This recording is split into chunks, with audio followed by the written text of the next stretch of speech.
What's going on, guys? Mr. Slow Your Roll here, aka Ace Hardware. What a week one we had. Kicking it off Thursday night, the Sheriff versus Flaccid.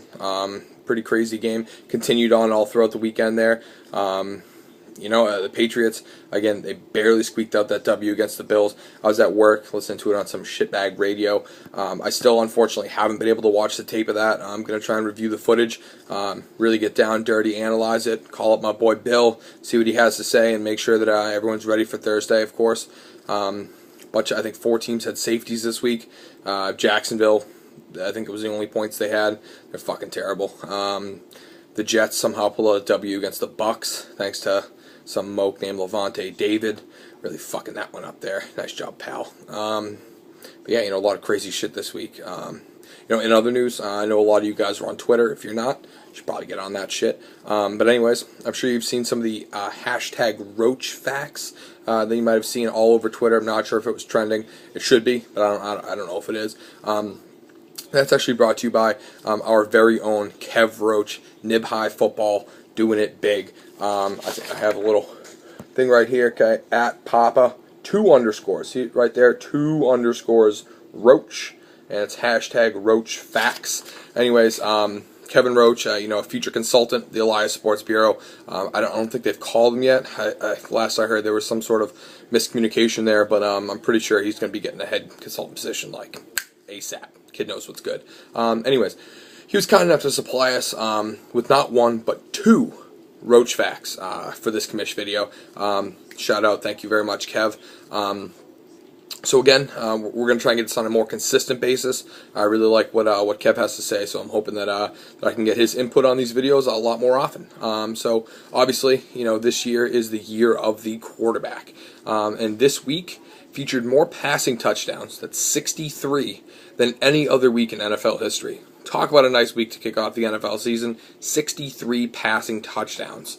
And on a more somber note, New England-related note, the Patriots only blitzed a mere 4 times on Sunday, tied with the lowest of the 32 NFL football teams. So, again, I don't know what's going on there. When I talk to Bill, I'll try and relay some info to you guys, but for some reason, not really bringing the pain. I need to see Brandon Spikes clogging up the hole. I need to see him fucking eating up somebody. That's what I'm talking about. Again, shout out to Kev for hooking it up with the always interesting hashtag Roach Facts. Check that shit out on Twitter when you can. Anyways, back to the TGFF. Props to Austin. Absolutely crushing Sticky. Not that we didn't really see that one coming, but still, I think he put up like a $191. James Jones put up goose egg. Stephen Ridley, unfortunately, was benched, as I'm sure you all know. He came down with a case of the itis, that fumble-itis. So, again, I think he scored him like 2.5 points. James Jones, 0. The kid still put up a $191. Pretty ridiculous. Vereen, not really breaking news, I'm sure you all have heard, but Vereen's on the IR, designation to return, so he's out for 8 weeks. Apparently he had a broken wrist. He broke it the first play of the game, or his first carry, or something like that. But in a true warrior, true patriot fashion, put the fucking team on his back, though. Carried us. 170 all-purpose yards. A fucking beast. Now, Ridley clearly needs to shake that itis off, do what he needs to do, pop some vitamin C, anti-itis medication, whatever you need. You got to keep control of the football because he's got to step up now. I mean, we do have other people, but, Ridley needs to step up this week, which just means that Get Busy Winning is going to be looking like an even bigger threat here in Week 2, which, of course, leads us to our featured matchup of the week, Get Busy Winning versus DJ and the Mamby Pambies. Obviously it should be a great matchup. And I'm kind of curious to see how the teams are going to change after the first waiver wire moves are made. Obviously, a lot of stars broke out. A lot of people that were irrelevant, people that nobody ever heard of, are all of a sudden have some fantasy value. So should be interesting to see how it turns out tomorrow, who gets who, and how that impacts their teams. And then I think that's all I have for this week.